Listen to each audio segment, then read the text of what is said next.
Hey guys, welcome back to Legendary Tabletop. I'm your host, Greg. And today we're going to be diving deep into the heart of the mountain, so to speak.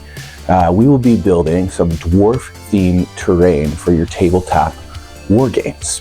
Whether you're gearing up for a massive Warhammer clash or preparing for a deep dive into a dungeon through some dwarven-themed runes for your Dungeons & Dragons game.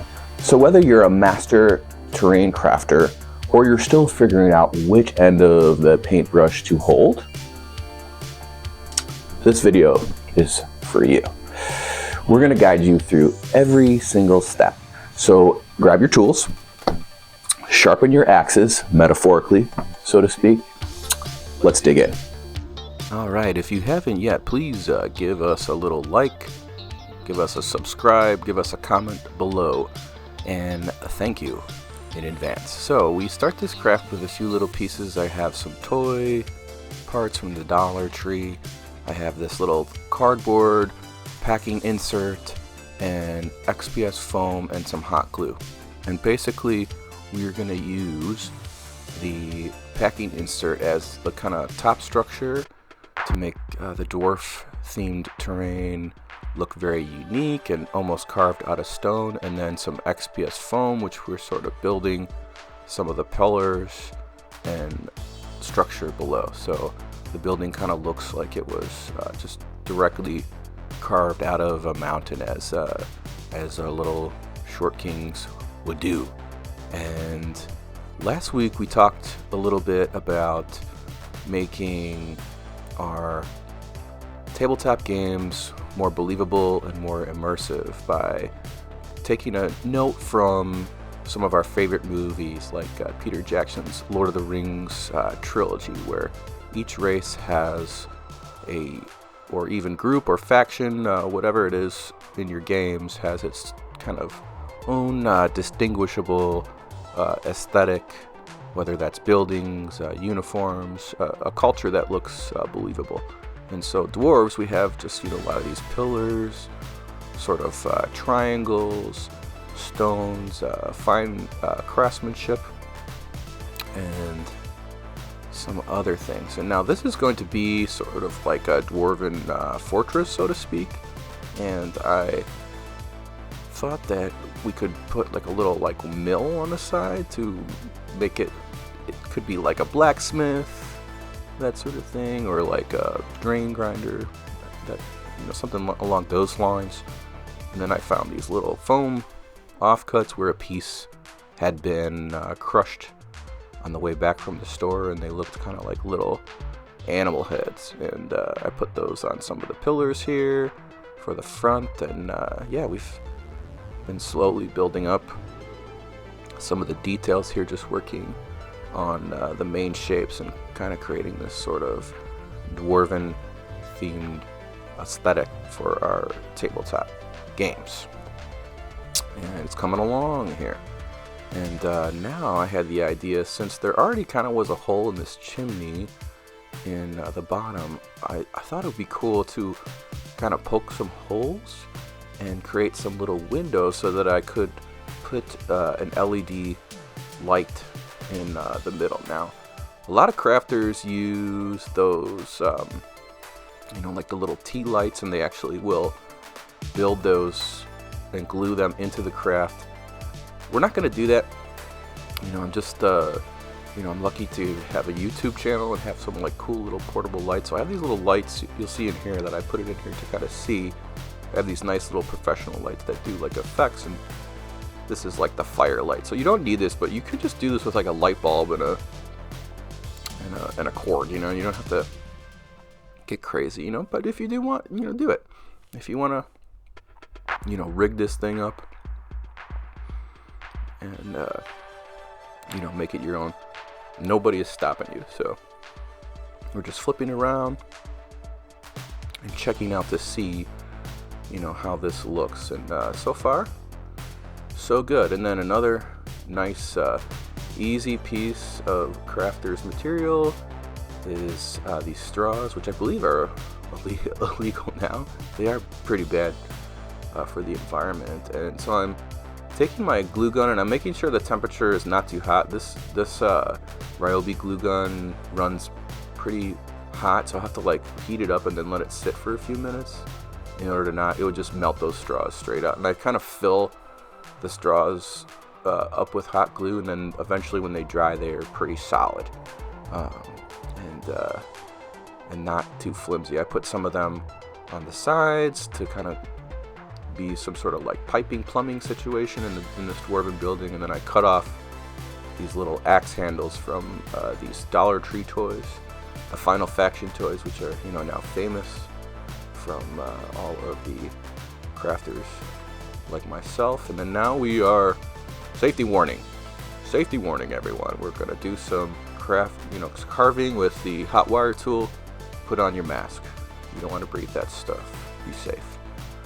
Alright, so put on some podcasts and start carving away at this guy, and we're gonna create sort of like a wheel sort of situation here, and just kind of gently carving in here with this hot wire tool. I love this little thing. It was like, I believe it was like $8 or $9 on Amazon, and it doesn't mean that you can't. You can totally carve like with a pen or a permanent marker, that sort of thing. You don't need this. But I like the way how easy this is to use. It's definitely a learning curve because it kind of will, if you press it too hard, you can like melt through it and ruin it.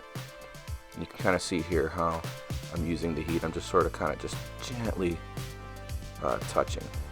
And you should kind of like, if you're new to this, you should draw out this stuff. But I've been practicing a lot over the years of using this and just being getting over my little coffee handshake in the morning, that sort of thing. And yeah, we're just adding more and more details. And the nice thing about the hot wire tool too, there's some sort of reaction when you are melting the foam. It actually kind of makes it sturdier. I believe there's fiberglass in this, and then it solidifies the fiberglass, so it makes it a lot more sturdy. And then there you have it.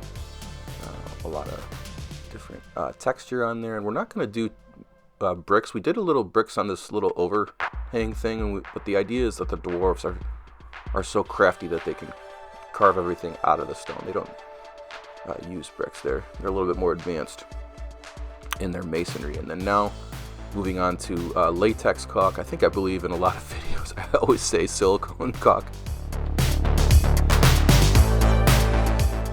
And yeah, I apologize for that, everybody. It's latex caulk.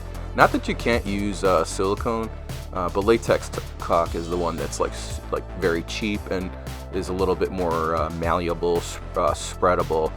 That's that sort of situation. And we're going to put this all over to enhance the stone texture and blend some of the gaps, fill the gaps, and make this cardboard actually a little bit more sturdy as well.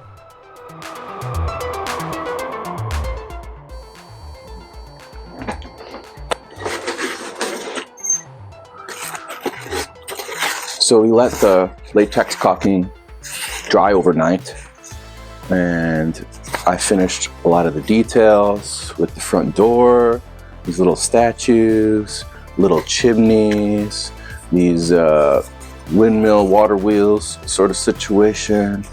And we've also made little spots like the chimney and these windows on the side that are going to glow once we put LED light inside. But we're going to turn off the lights and see if our plan works. So let's try that now.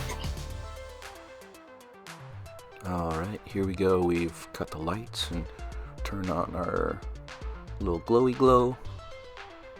And yeah, looks pretty cool. There's little stuff coming out the bottom, but I can live with that.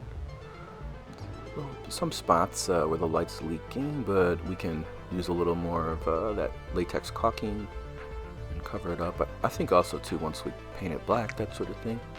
And yeah, also if you've made it this far into the video, thank you, appreciate you. Give me a like, give me a subscribe, give me all that stuff, give me a comment. And yeah, you gotta do the YouTube shill.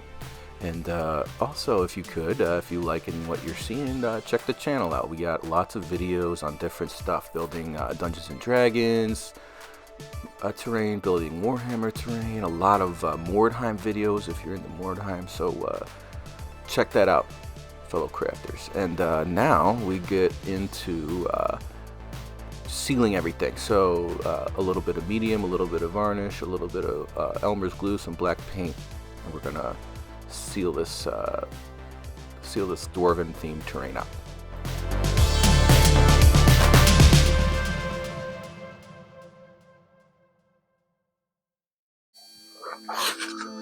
So we've left our Dwarven themed building overnight to dry. The caulking, the latex caulking was still a little wet. The paint was still a little bit wet, but now it's very sealed. It's very solid. Everything has kind of gotten really sturdy, and that's what I really like about the latex caulking. Is this foam and cardboard normally would be pretty flimsy, but this thing is pretty solid. I could probably chuck it across the room. I'm not going to do that, but I might only break these little things off, but most of the stuff would remain intact. So on to painting. Okay, now beginning our painting, we're starting with a sort of mid-level gray for the stone, and as we always mention, I like to use some of the cheap, inexpensive kind of the Apple Barrel or Hobby Lobby, Michaels, that sort of paint. And not the poster paint that they have for the kids, like the washable paint. That's too cheap. So don't use that stuff. But yeah, just a couple grays here, and then once I finish the bottom gray, I'm sort of creating a gradient on top, and I'm not using too much paint. I'm trying to keep some of the black that's in the recesses intact. And now I'm moving on to some green, which I'm watering down quite a bit in order to create some sort of moss, mold, that sort of situation. And ideally, if we were to use this in a Dungeons and Dragons campaign, and even a Warhammer game, this, I want this to look as if it was underground. So not a lot of plants, or no plants really growing on it because there's no sunlight, that sort of situation, like that it was in a cave, or in Lord of the Rings, they have that underground city, the Khazad-dûm, that whole thing. And now moving on to just some nice blue, and we're gonna paint some of the parts of the stone, like this kind of roof type thing, and the door. We're gonna create a sort of gradient with turquoise, so that all the stone is maybe different types of stone. Not all the same type. The dwarven craftsmen, in our mind lore, are creating all sorts of cool things with different materials. And then now all these little pipes and chimneys. I'm using this nice bronze type of paint, and I will put some of this on the door as well. And everything's kind of coming together here, and it's starting to look like something. And now I'm hitting these little roof pieces, like I mentioned before, trying to kind of create some differential, some variant in the stone, so it's not all gray. And it's coming along. It kind of looks terrible right now, but we're going to do a tan dry brush and a wash at the end, which we won't show on screen, but those are steps that we will take, and that will actually blend everything in the end, and you'll see that in the final beautiful beam footage at the end of the video, which is pretty close here, just a few minutes away. And now I'm making some little details here, and I think it's nice to just do a couple kind of details that will bring everything into scale. And, oh, watch out. Ooh, be careful. Oh, okay. sword, and some treacherous toothpick. Be careful with these toothpicks. Oh! Protect the animals, protect the children. And we're using those for like little candles and these statues. A lot of the Dwarven stuff has these faces carved in it. And yeah, these are going to go in the front. We're going to give them a little paint job and glue them on. And then you know what it is. Thanks for watching, guys. And we're going to roll the beautiful bean footage. See you next time.